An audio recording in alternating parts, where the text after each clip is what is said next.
Battery হিসেবে আপনি কিভাবে মূল্যায়ন করেন এখন বাংলাদেশে? এই যে সবাই যদি বিশ্বাস করি আমরা পারি তাহলে পারবো, আমরা তো কেউ বিশ্বাসই করি না যে পারবো। আগে নেগেটিভ কথা বললে তো হবে না। ওই টুর্নামেন্টের শুরুতেই আমি বলছিলাম যে আমরা যদি 3 সাইডটাই ভালো করতে পারি আমরা জিততে পারবো যে কোনো টিমের ইসে।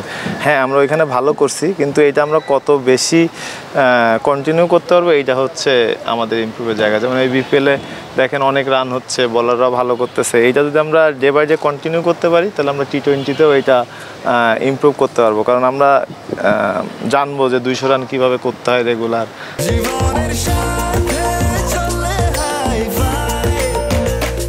স্বাস্থ্যকর অল টাইম হানিকম, সব সময় all time healthy life.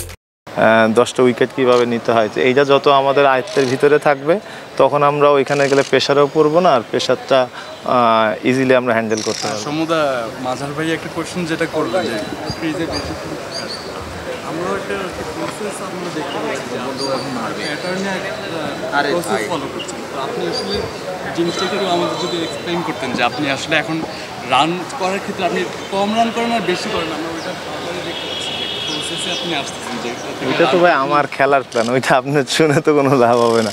So এটা আমি চেষ্টা করছি আমার দিকটা যতটুকু পারছি চেষ্টা করছি।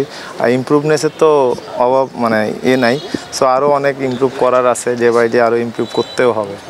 ওকে ভাই, এই হুদা সাহেব একটু শর্ট ধরেন তো।